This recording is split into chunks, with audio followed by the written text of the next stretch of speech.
Morning, members. I'm going to call this meeting to the State Government Finance and Election Committee to order for February 12th, 2021.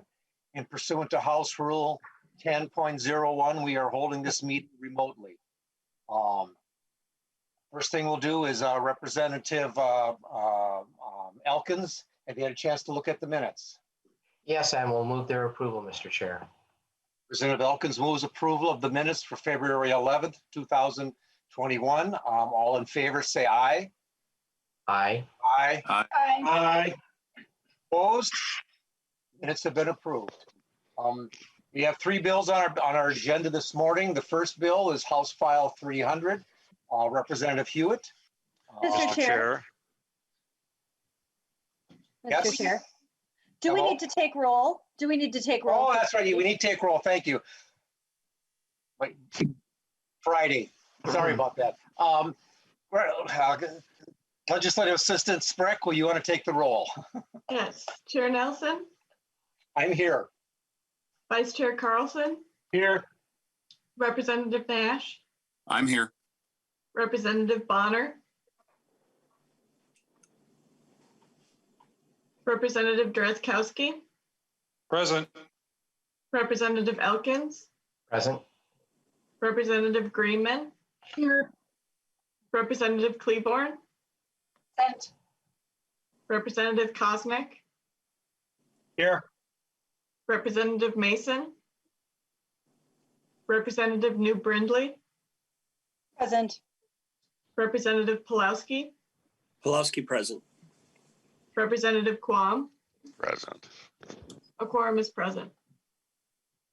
Thank you, members, and for reminding me. Again, we have three bills on our agenda today. We'll start with House File 300.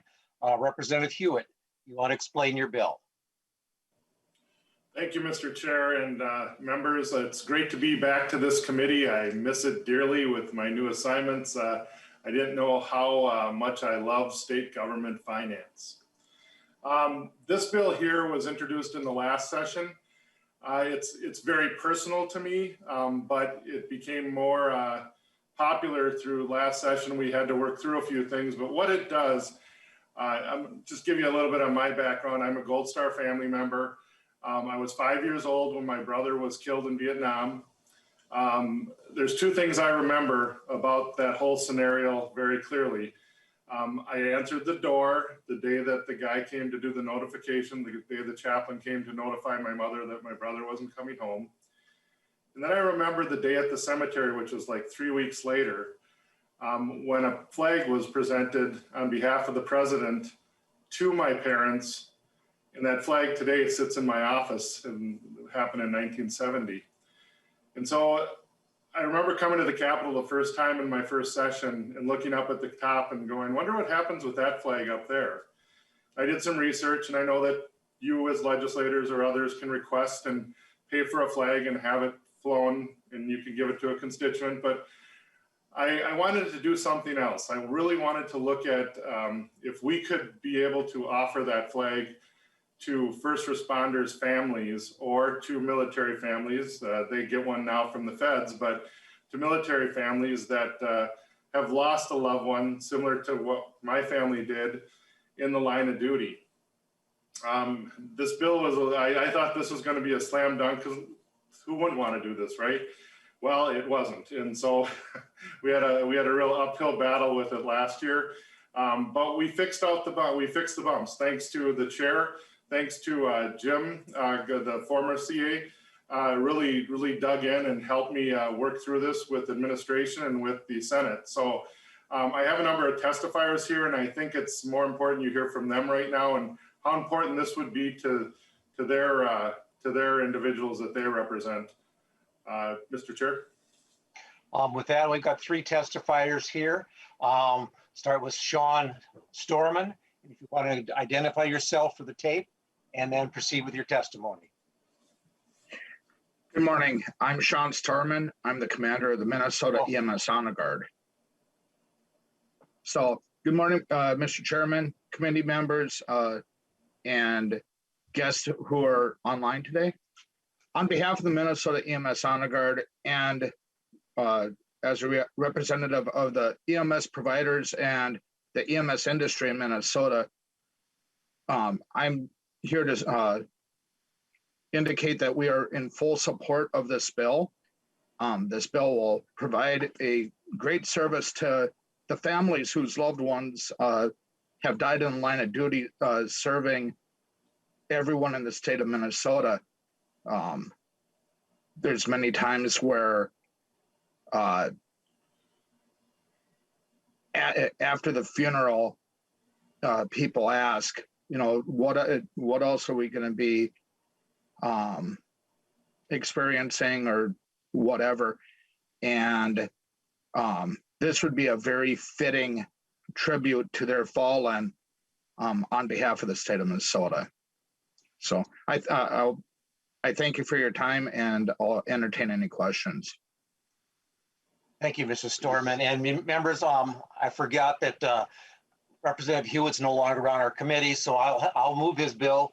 I'll move House File 300 to the Committee on Labor, Industry, Veterans, and Military Affairs, Finance, and Policy.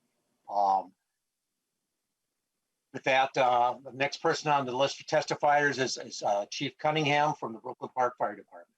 Mr. Cunningham. Thank you, Chair Nelson. It's great seeing you and others, and appreciate Representative Huot for introducing this bill again. I'm the fire chief in the city of Brooklyn Park, but I also have the unique honor of being the president of the Minnesota State Fire Chiefs Association. Also in that role, I've since 2011, when the Minnesota Fallen Firefighters Memorial was erected and commissioned at the Capitol grounds, I've served in a number of roles as the Honor Guard commander, working behind the scenes on a number of logistical items. But truly the best moment for me that day is honoring those that have given their lives in the line of duty and recognizing their sacrifice. And actually, one of the things that I remember fondly is giving a flag that was flown over our Capitol to a survivor family, and how memorable that experience was, and how personal it was to honor, recognize that sacrifice that was made by that person's loved one. It's something that I hold dear to my heart, is recognizing the sacrifices that those have either served in our armed forces, overseas, or at home on our streets, serving their local communities each and every day. And when we look at the over 200 or 228 firefighters that have died in Minnesota in the line of duty, it's truly their sacrifice that we never want to forget, and honor their memory.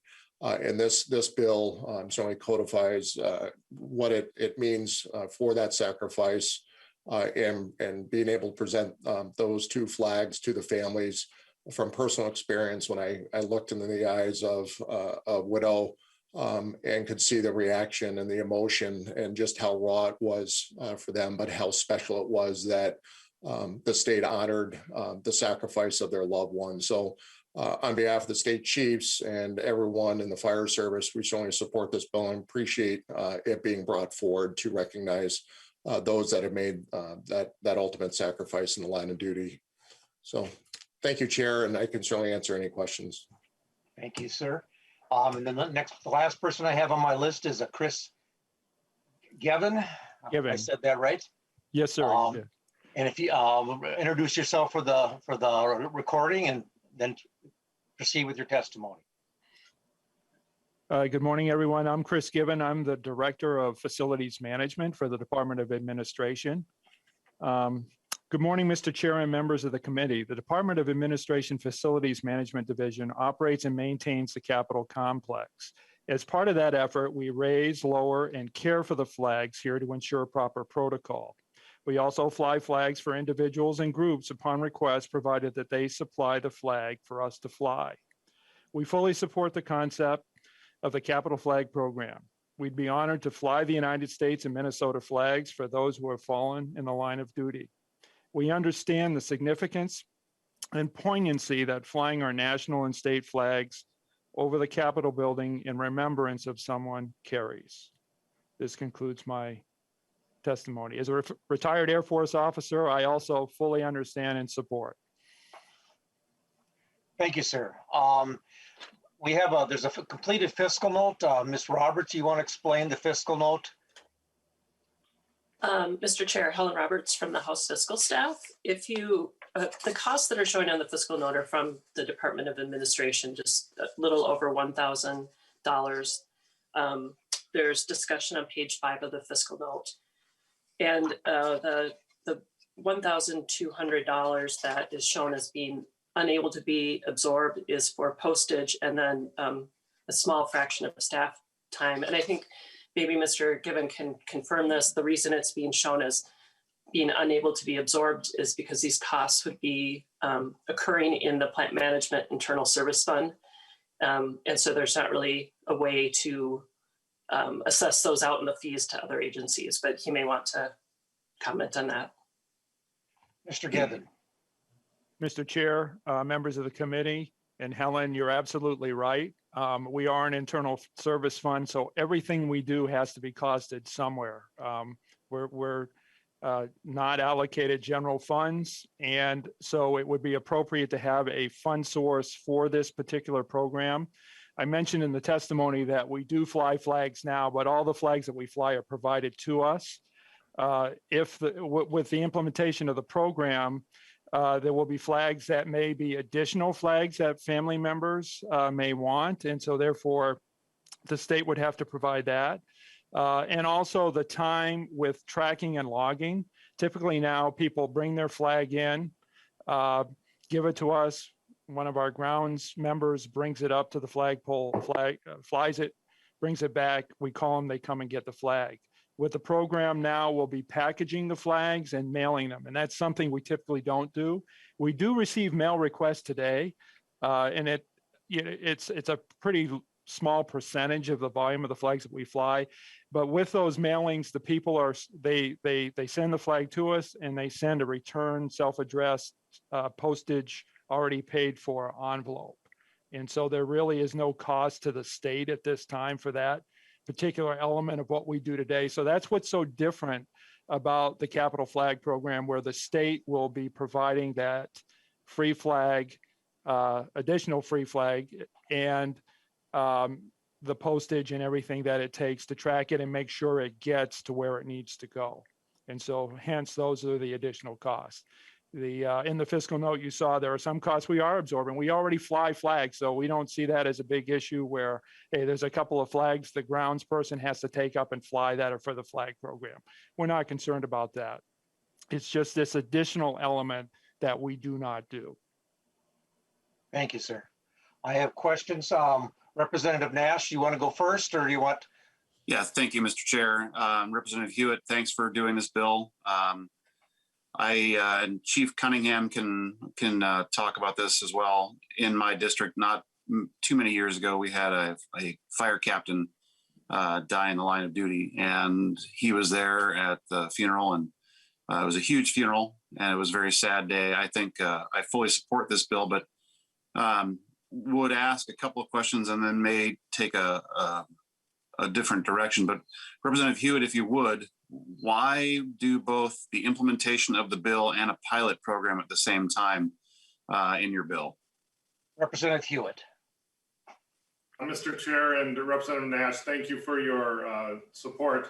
Yeah, that was when the bill came back, I was kind of confused. I do support the pilot program to make sure, because we don't really know the exact number. That was something that was the end in this, is that we're looking at what the total cost is on this. And also, we have a number of groups that have contacted me that actually want to pay for this program, that want to start donating to it. And we felt that we had that unknown. No one can really figure out the real number on this, because we don't know how many are out there. And the other thing about the mailing cost, I would bet that most of these, when they're requested by the representative or senator or constitutional officer, will go back to that individual and they will bring it to the family. And so I think that, there's things here that maybe I got to clean up yet a little bit, but I had that same question, and they explained it to me that the study has to be done and report back to us so we actually can get a budget fix on this. and see how many people are actually going to donate and things like that. Representative Nash. Representative Nash. Yeah, thank you, Mr. Chair. And Representative Hewitt, I will tell you that from my perspective, if I were to take advantage of this, I'd just pay for it myself. And I wonder, Mr. Chair, and I would appreciate if Mr. Garing could help us with this. I'm of the perspective that we should just do this, and why can't we just simply amend out the pilot program? I don't know if that is absolutely necessary. I think this is just one of those things that we do. You know, as a military dad, don't ever want to get that knock on the door. But I would hope that if that were to be the case, that my state would just figure out how to make it so that it was not something that had to be onerous on the family. Similarly, the members of the legislature or the constitutional officers, I'm sure, can take care of the cost of the flag and delivery. I appreciate Mr. Given's input on the mechanics of flying the flag, and there are hard costs that are associated with this. But for someone as stingy as myself, and Chair Nelson, I'm sure is going to crack a wry smile about the fact that I'm stingy. I don't care on this one. If we're going to do this, let's just do it. If we could, Mr. Garing could maybe add some insight into the ease of amending that out here in committee. I would be open to that, or let's just amend it out on the floor. I don't know any reason to do a pilot program for something that is as obviously as a good idea as this.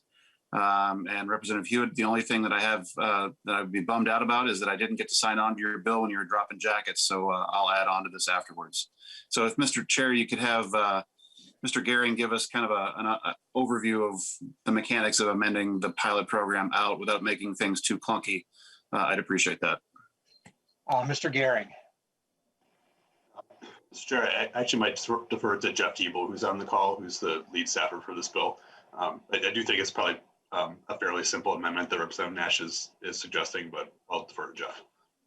Mr. Diebel. Good morning, Mr. Chair and members. This is Jeff Diebel from House Research. It would be a very simple amendment to delete that section of the bill. I think we may need to have input from Helen Roberts as to how that affects the financing, and just make sure that there's money there. So as long as there's appropriation to cover the costs, which, as the testifiers have mentioned, are difficult to nail down. I think that'll be the tricky part of amending that section out. Ms. Roberts.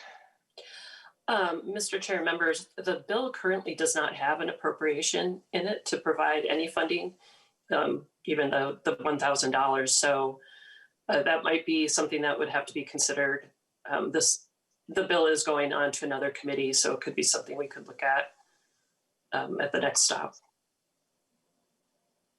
Representative Nash, I think why don't we leave that in there for now, because if I remember last year, that was one of the big unknowns and one of the big pushbacks from the administration on this was they didn't know how many people that have in the past have come forward would want one that have passed away. They didn't know the cost of it. So they wanted the study so they could have an idea on it. But we can look at that in the next committee if that's the case. Are you okay with that, Representative Nash? Yeah, Mr. Chair, thank you. I just want to make this a little less clunky. And I'll tell you, Representative Hewitt, if you can't find the $1,000, give me a call. I'll write you a check. That's how I think this is important. So let's move on. Yep. But I think Mr. Givens waving at us. Mr. Givens. Yes. Representative Nash, thank you for seeing. I don't know how to. I don't use Zoom very often, so I don't know how to raise my hand. But just for the record, Department of Administration did not ask for this pilot program.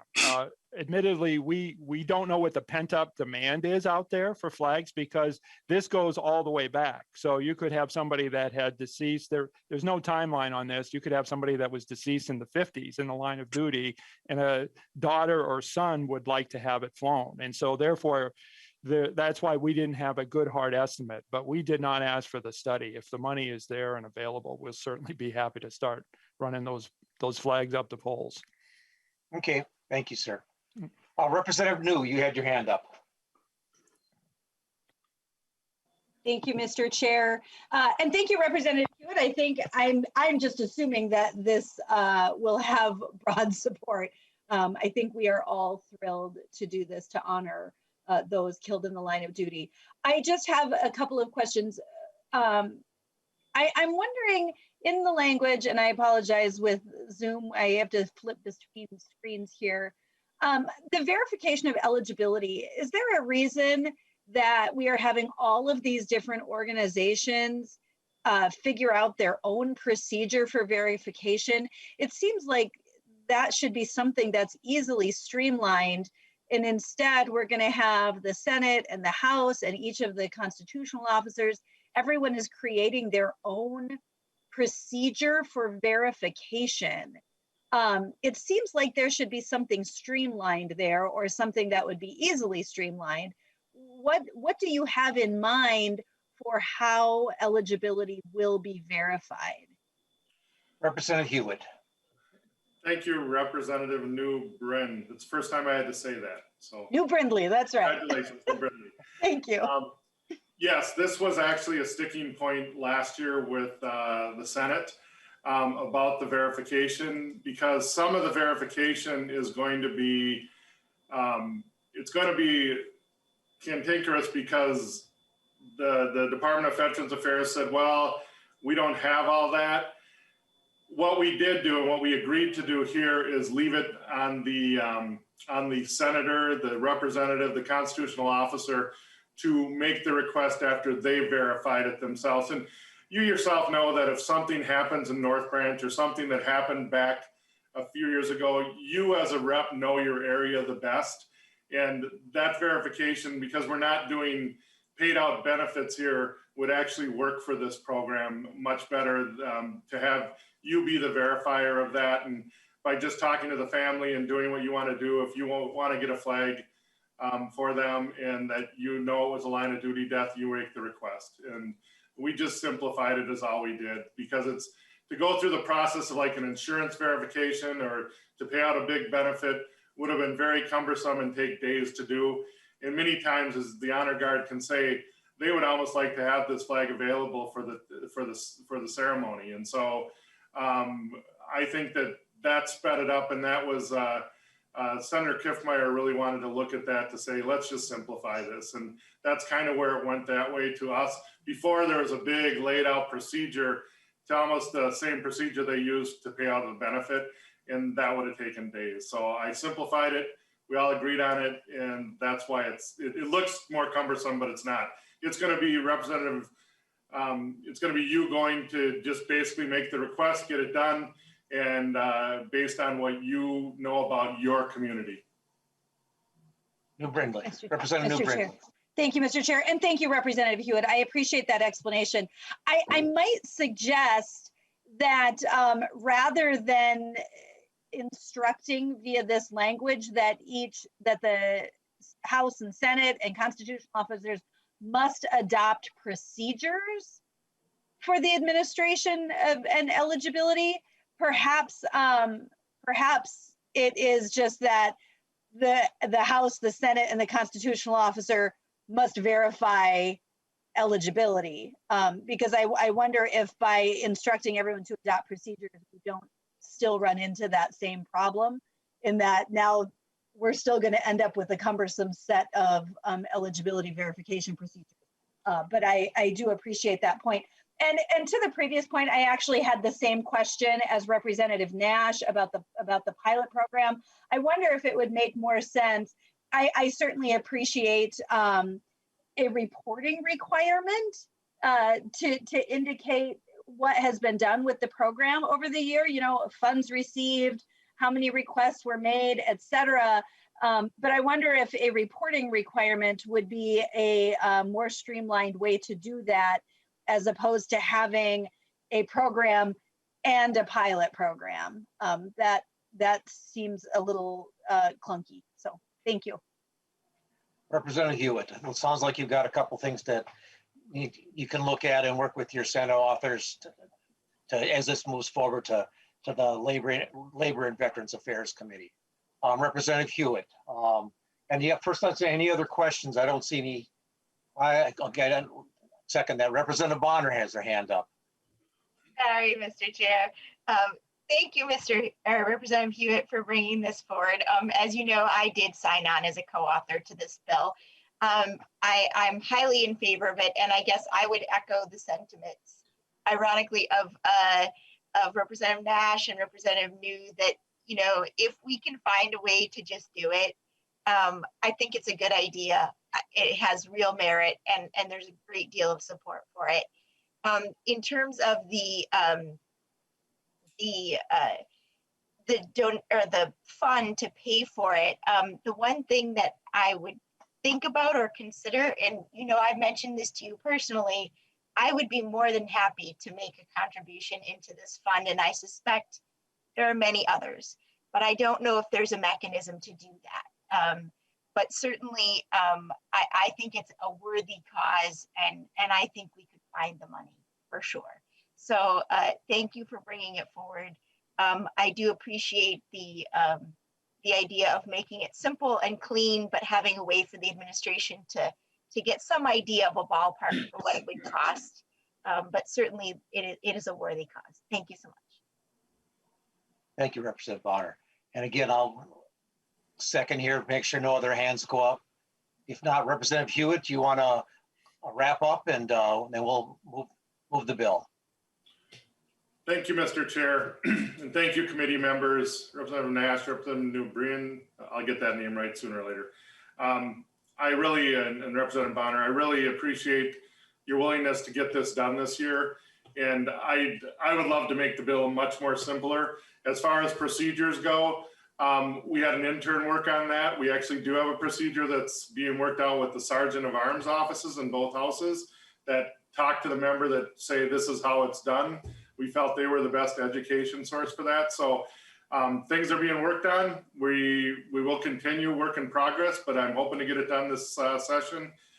Thank you for your support. Mr. Chair, we'll work on the fixes. I'll work with the representatives as we move to the next committee, hopefully. Thank you, sir. With that, members, I'll renew my motion that House File 300 be referred to the Committee on Labor, Industry, Veterans, and Military Affairs. Representative or Assistant Spreck, if you want to take the roll. Chair Nelson, Aye. Vice Chair Carlson, Aye. Representative Nash, Aye. Representative Bonner, Aye. Representative Drazkowski, Aye. Representative Elkins, Aye. Representative Greenman, Representative Kleborn, Aye. Representative Koznick, Aye. Representative Mason, Aye. Representative New Brindley, Aye. Representative Pulowski, Pulowski, aye. Representative Quam, Aye. and Representative Greenman. Aye.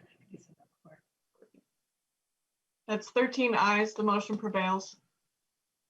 Thank you. The motion prevails. You're on your way, Representative Hewitt, and see you later. Next bill on our committee or on our calendar is House File 152, Representative Jordan and Representative Jordan. This is going to the General Register. So if you want to make the motion on your bill. Well, Mr. Chair, I like Representative Hewitt. Oh, that's right. Serving on this committee, but this year, this biennium, I'm not on this committee anymore. That's right. That's right. That's right. I got my years mixed up. It's I don't know why my brain is so scattered this morning.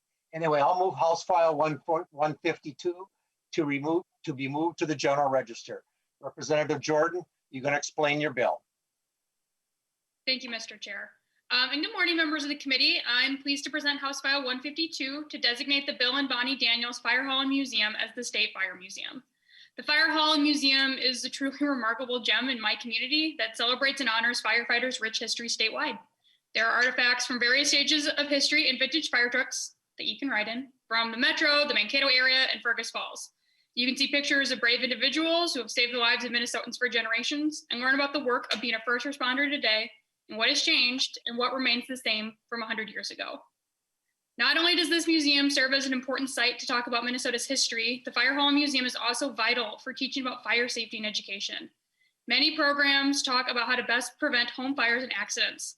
They mainly help educate many students, but I know that I have also picked up a safety tip or two myself. I hope members will support this bill, not just because of its meaning for Minnesota's history, but also because the Firefighters Hall and Museum has a truly special place in my Northeast Minneapolis community.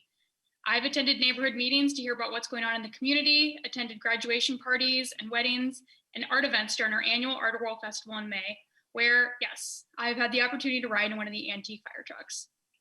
Our firefighters have given Minnesotans so much in the past year. In my community and yours, firefighters have braved not only just literal fires, but a deadly virus as they keep us safe when we're sick, hurt, and need help. In the past year, I've personally witnessed our Minneapolis firefighters put out a fire that consumed almost an entire block in freezing sleet, prevent overdoses, respond to civil unrest in the aftermath of the killing of George Floyd, and secure a downed wire in the alley right behind my home. Honoring this work and telling their story is a meaningful action this committee can take this morning. And with that, Mr. Chair, I'd like to ask Tom Brace to speak more about the museum's vision. And I also have Niall Zickland here with me to answer any technical questions related to the bill. So thank you. Thank you, Representative Jordan. Mr. Brace, if you want to identify yourself for the record and then proceed with your testimony. Thank you. Thank you very much, Mr. Chair. My name is Tom Brace.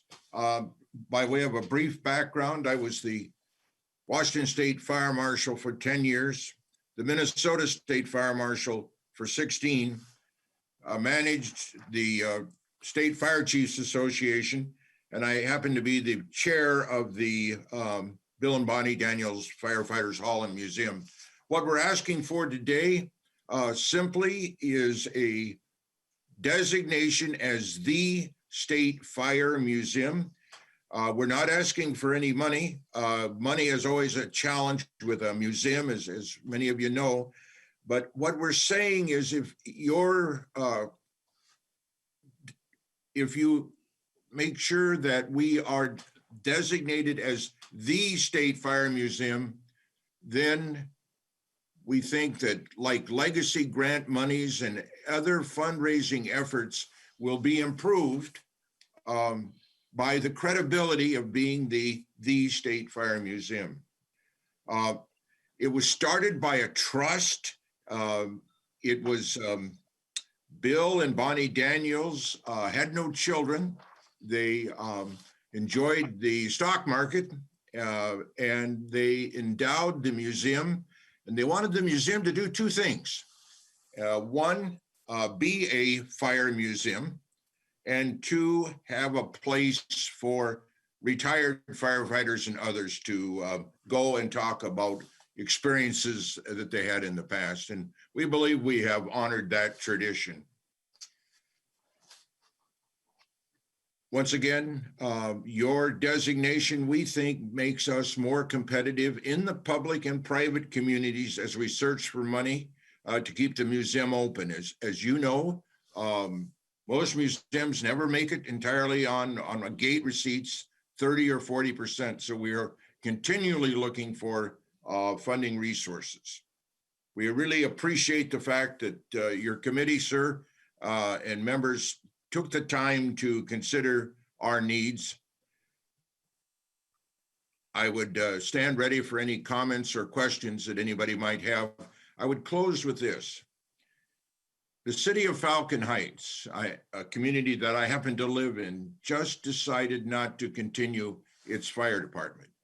1949 was when it started. Now that department has ceased to exist. We would offer, an example, the city of Falcon Heights, the opportunity to place some of their fire memorabilia, other key records and information in a safe, approved, state-of-the-art storage ability. So we think there's a genuine need across the state of Minnesota to have a place that can be properly stored, accessed virtually for people to see these treasures. There's a wonderful history of the fire service in Minnesota, and we need to capture, and maintain it. Thank you again. And I see on my list that Mr. Zickman is here to answer questions. Representative Nash, you got the first question. Thank you, Mr. Chair and members. The question that I had of Representative Jordan at the very beginning of this was, does the official designation as the State Fire Museum eventually put the state, I guess for lack of a better term, on the hook for funding any deficiencies that might come up? And was wondering if nonpartisan staff might be able to answer that question. I've been given an answer, but I wanted to make 100% sure that that's indeed the case, because I am supportive of the idea of having a fire museum. Have spoken to several fire chiefs. I know that Senator Howe is also the Senate author, so that while he is a senator, which concerns me, he is a former firefighter, and that gives me some confidence. But just wanted to ask if we could get an answer from nonpartisan staff on whether or not being designated as the fire museum puts the state in line to be responsible for some of the funding. Mr. Gehring. You're muted, sir. Sorry about that. Mr. Chair, Representative Nash, I don't believe that it does. And Ms. Roberts is on as well, and can confirm that. Ms. Roberts. Mr. Chair, I would agree. Mr. Zickman, I see you unmuted yourself. Did you want to take a stab at that question also? No, sir. You want to introduce yourself? Nonpartisan staff, right? It's not the intent to get money, it's the intent to help us raise money, and preserve history.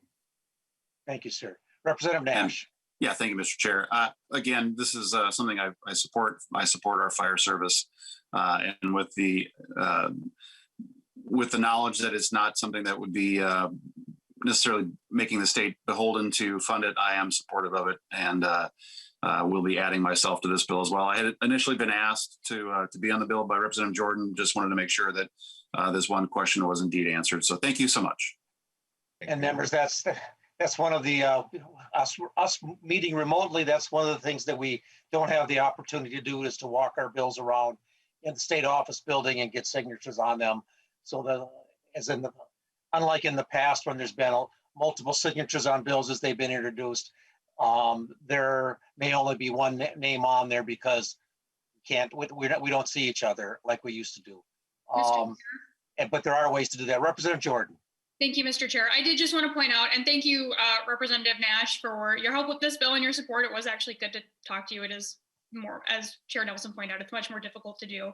I did want to point out that this does, even with the remote setting, have bipartisan authors in both the House and the Senate, and it has authors from across the state of Minnesota in different political parties. So this is a bill that really is a statewide bill. It's a bill that is supported by Democrats and Republicans, and I think it's really great that we can come together to honor our firefighters and their history in this way. Representative Mason, you had a question. Thank you, Mr. Chair, and this would be for Mr. Brace. He had made a comment about enabling them to be more competitive. Are there any other fire engine museums in the state that anybody knows of? Mr. Brace. Representative, we would be the only statewide fire museum. There are several museums in communities that deal with a single event, like the Hinckley Fire. Around the Hinckley Fire, you would have a display. But given the size and the scope of our museum, over 12,000 square feet, there is not a similar fire museum in the state. Other events, yes, but not statewide, not through the distinguished history of firefighting. Okay, thank you very much. Thank you, ma'am. Mr. Zickman, did you have something more to add? They put you on my list. Mr. Chair, if I may, I'll just share addressing some of the concerns. We will be and are eligible for the legacy money, and that's significant. And that's, as you know, constitutional money. And one of the visions as we gather more information from across the state, and we've reached out the departments up on the Iron Range, down in the Southwest and the central area. And as we're talking to the chiefs, you were just getting a wonderful response. But one of the first grants we've already submitted is getting into what's called virtual access. And it's part of the Alliance of Small Minnesota Fire Museums. And for a modest $300 a year, we're literally able to put just volumes of digital data onto that server that's protected backup farm. It's all part of the Minnesota Historical Society network. And so that's where not only do we get to start preserving, but right now, if you want to know the history of Falcon Heights Fire, you have to go to Falcon Heights Fire, or Bowabic, you have to go there. Now, everybody everywhere in the world through internet access. But in addition to that, we'll be submitting legacy grants to make interpretive displays, and our goal will be to make them portable kiosks. And so think of the Oregon deployment that just occurred here a month and a half ago, where you had 20 firefighters from across Minnesota, setting aside 2 weeks of their life, endangering their lives, traveling, across the country to the West Coast. And so we'll be writing a grant to do the oral histories, to take a lot of the imagery and create those portable displays, and then percolate them out throughout the state of Minnesota, so all Minnesotans can see and capture and learn about that history. So that's part of the vision. Thank you, sir. Representative Jordan, you want to do a quick wrap up? Yes, Mr. Chair. Thank you for the opportunity to talk about the Bill and Bonnie Daniels Fire Museum and its importance to the state of Minnesota. I'm so thrilled that I get to represent so many wonderful firefighters and retirees in this building, and I'm glad that we can share this real gem in our community with everyone in the state. So I hope you will support the bill. Thank you. Thank you, Representative Jordan. And with that, members, I'll renew my motion that House File 152 be moved to the General Register. And the committee assistant will take the roll. Chair Nelson, Aye. Vice Chair Carlson, Aye. Representative Nash, Aye. Representative Bonner, Representative Bonner, Aye. Representative Drazkowski, No. Representative Elkins, Aye. Representative Greenman, Aye. Representative Cleavorn, Aye. Representative Koznick, Aye. Representative Mason, Aye. Representative New Brindley, Aye. Representative Pulaski, Pulowski, aye. Representative Quam. Aye. With 12 ayes and 1 nay, the motion prevails. Congratulations, Representative Jordan. You're on your way. Thank you. And thank you. Thank you, The members. next bill we have, thanks everyone for the testifiers, but the next bill we have is Representative Kotyza-Witthuhn, House File 832, and I'll move that House File 832 be referred to the Committee on Commerce, Finance, and Policy. Kotyza-Witthuhn, please describe your bill. Thank you, Mr. Chair. Thanks for having me this morning. House File 832 is a very simple bill. Only one change, one word added to statute, simply making the name of lottery winners here in the state of Minnesota private, as along with their phone number and street address. So in today's day and age, with technology the way that it is, it's certainly much easier to find a lot of information about anyone, and oftentimes more information than they may want shared. So this came about, a couple of weeks ago. We had a really large nationwide jackpot, and I actually got a couple questions from constituents about whether or not, if they go in a lottery pool, do all the winners have to report their name? Somebody didn't even know if they could claim anonymity in Minnesota, and so I just started looking into it a little bit, and Mr. Prock with the Minnesota Lottery, he was actually in a commerce hearing, and lo and behold, Senator Kiffmeyer was introducing a bill in the Senate that same week about this issue. So she and I got to talking after those questions from constituents, and I've decided to carry it here in the House. So one of the things that happens when this information is public is that, lottery winners have been robbed. Some of them have been killed. There's a lot of harms that can come to people if your information is public like that. And in fact, the Today Show you search like lottery winners, one of the articles that comes up and the very first thing that they tell you to do is to buy your ticket in a state that doesn't require you to come forward. So there are a number of states that don't allow people to not release their name, and North Dakota is one of those. So I don't know if some of our friends over on the west side of the state just pop over across the border to buy their ticket, but I think that that's certainly a really, really important part of people being able to keep their name and information private so that they don't have to deal with any of these things. The second tip on that article is to not tell anyone. So it's kind of hard to do if your name is out there in public. I'm happy to stand for questions, but again, this bill is pretty simple, and just wanted to make sure that all Minnesotans have access to the privacy that they desire. And members, I have Mr. Brock from the lottery here on my list. Please identify yourself for the record and proceed with your testimony. Thank you. Thank you, Mr. Chair, committee members. For the record, my name is Adam Prock. I'm the Executive Director of the Minnesota Lottery.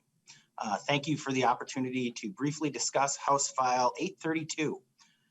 Winner safety and security is particularly important to the Minnesota Lottery. We pride ourselves on treating our winners with respect, and that includes protecting their privacy.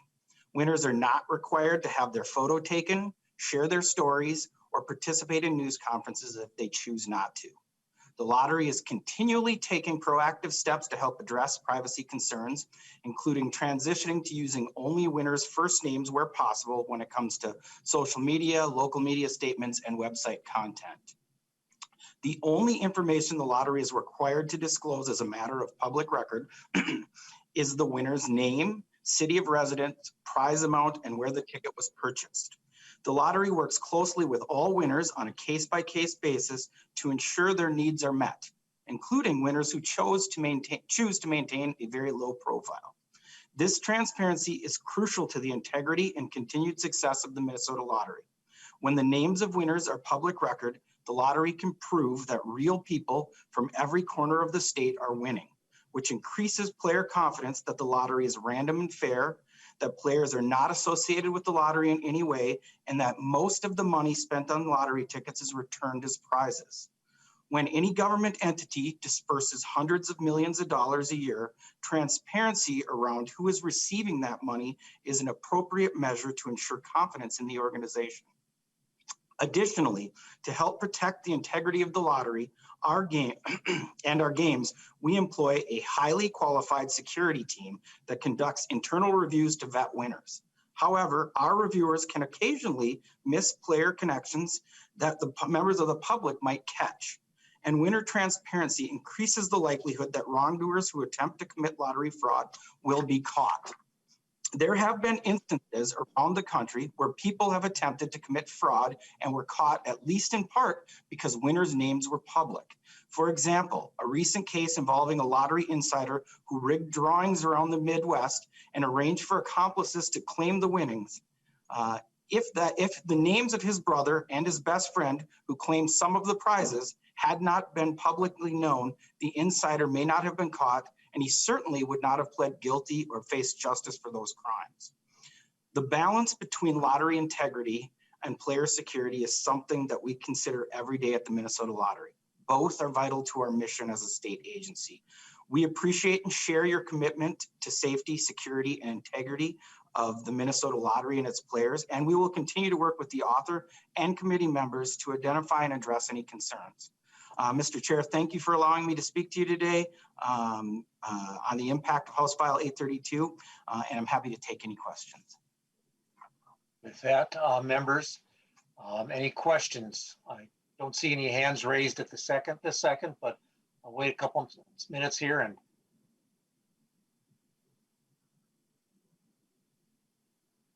I see nobody jumping to put their hands up. Representative Kotyza-Witthuhn, do you have any final closing remarks? Thank you, Mr. Chair. I appreciate the opportunity to have this bill heard today. I think that the privacy and safety and security of Minnesotans is paramount. I appreciate the insight from Mr. Prock and his staff over at the Minnesota Lottery. And if there are questions going forward as we make our way through the process, I'd be happy to consider those suggestions and insight to make the bill even better. Thanks for your support. Thank you. And with that, I see no hands being raised. I'll renew my motion that House File 832 be referred to the Committee on Commerce, Finance, and Policy. The legislative system will take the roll. Chair Nelson, Aye. Vice Chair Carlson, Aye. Representative Nash, Aye. Representative Bonner, Aye. Representative Drazkowski, Aye. Representative Elkins, Aye. Representative Greenman, Representative Kleborn, Aye. Representative Koznick, Aye. Representative Mason, Aye. Representative New Brindley, Aye. Representative Pulowski, Pulaski, aye. Representative Quam, Representative Quam. Aye. With 13 ayes and 0 nays, the motion prevails. Thank you. Representative Kotyza-Witthuhn, you're on your way. With that, members, that's the end of our agenda for today. I see Representative Elkins got his purple filter turned off. It just fixed itself. It just fixed itself. Okay. Members, our next meeting is Tuesday, February 16th. And as I mistakenly said that today's meeting, but that meeting will have Minnesota Management and Budget discuss their the request from the governor's budget. And with that, members, we are adjourned.